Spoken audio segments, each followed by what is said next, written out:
mulai dari pasangan calon, tim kampanye dan seluruh tim relawan sampai dengan tingkatan paling rendah di tingkat RT, sehingga mempengaruhi hasil perolehan suara bagi masing-masing pasangan calon.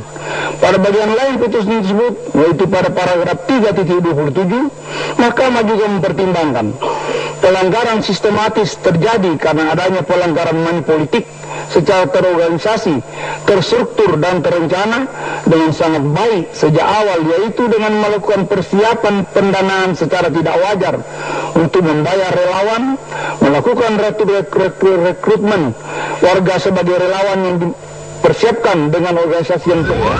Kan ada satu ya yang pasti kita bawa ke rumah sakit. Yang diamankan itu sudah Ya bisa provokator, tentunya dengan alat bukti yang ada yang kita ambil ya. Dan nanti kita interogasi ya. Gitu aja. sementara kondisi kayak gini. Kenapa?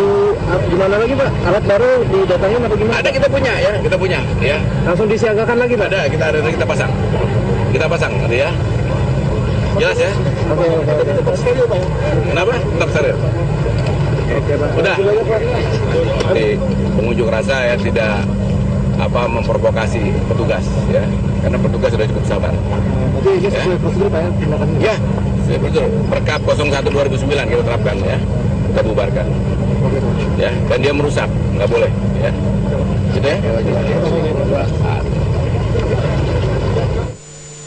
PNS secara terorganisasi, terstruktur dan terencana dengan sangat baik sejak awal, yaitu dengan melakukan persiapan, dengan melakukan pertemuan-pertemuan yang melibatkan para camat, lurah dan kepala lingkungan sekota Manado untuk mendukung pihak terkait menjadi pemenang dalam Pilkada Kota Manado, yang disertai intimidasi berupa pemecatan kepada beberapa kepala lingkungan dan karyawan perusahaan daerah Pasar Kota Manado yang tidak mau mendukung pihak terkait. Pada berbagai putusan tersebut, Mahkamah juga menegaskan bahwa terpenuhi unsur PSN tidak harus terjadi seluruh daerah pemilihan, akan tapi cukup dibuktikan di daerah-daerah tertentu dan tidak serta-merta berakibat dibatalkannya hasil pemilihan umum. Mahkamah juga mempertimbangkan signifikansi selisih peringkat perolehan suara, sehingga jika pun dilakukan pemungutan suara ulang akan dapat mengubah perolehan suara. Soalnya mengubah peringkat perolehan suara. Berdasarkan pertimbangan kerangka berpikir tersebut, selanjutnya Mahkamah akan mempertimbangkan pokok permohonan sebagai berikut. Pengurangan suara pemohon dan penambahan suara pihak terkait. Bahwa pemohon mendalilkan pada pokoknya bahwa rekapitulasi hasil penghitungan perolehan suara yang ditetapkan oleh termohon adalah salah, karena seharusnya jika termohon jujur, mandiri dan tidak memihak pasangan calon nomor 2, maka perolehan suara yang benar menurut berita acara formulir C1 dan seterusnya sesuai bukti-bukti yang ada pada pemohon berdasarkan formulir C1 D1 B1 di seluruh provinsi dan seluruh kabupaten kota. Hasil rekapitulasi perolehan suara versi pemohon ditemukan adanya penambahan perolehan suara pasangan calon presiden dan wakil presiden nomor 2 sebanyak 1,5 juta suara, dan ditemukan adanya pengurangan perolehan suara pasangan calon nomor 1 sebanyak 1,2 juta suara yang terdapat di lebih kurang 155.000 TPS. Untuk membuktikan dalilnya, pemohon mengajukan alat bukti surat garis miring tulisan yang diberi tanda P6 sampai dengan P33. Termohon membantah dalil permohonan tersebut dan pada pokoknya mengemukakan bahwa yang didalilkan pemohon tersebut tidak jelas dan kabur.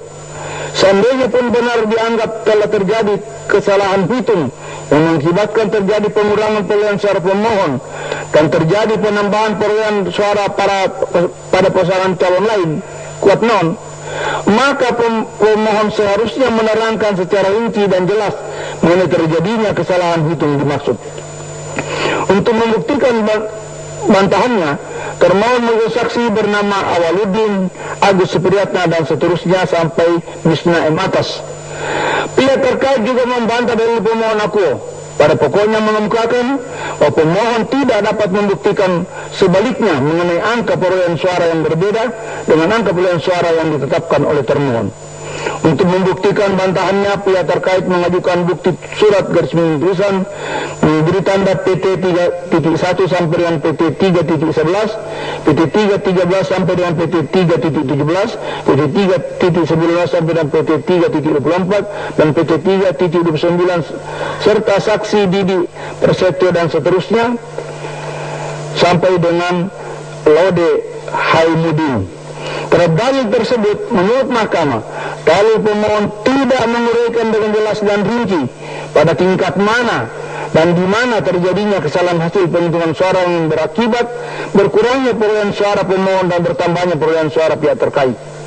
Pemohon hanya mendalilkan terjadi kesalahan hasil penghitungan suara yang mengakibatkan penambahan suara pihak terkait sebanyak 1,5 juta suara dan pengurangan perolehan suara pemohon sebanyak 1,2 juta suara yang terdapat di lebih kurang 155.000 TPS. Selain itu, berdasarkan fakta yang terungkap dalam persidangan, tidak ada bukti yang meyakinkan mahkamah bahwa telah terjadi pengurangan suara pemohon dan penambahan suara pihak terkait seperti yang didalilkan pemohon. Di samping itu, fakta persidangan juga membuktikan bahwa tidak ada saksi pemohon yang menunjukkan keberatan mengenai hasil penghitungan suara pada saat terproses penghitungan suara. Justru sebaliknya, keterangan saksi yang diajukan oleh termohon dan pihak terkait membuktikan bahwa tidak ada keberatan dari semua saksi pasangan calon dalam rekapitulasi mengenai perolehan suara.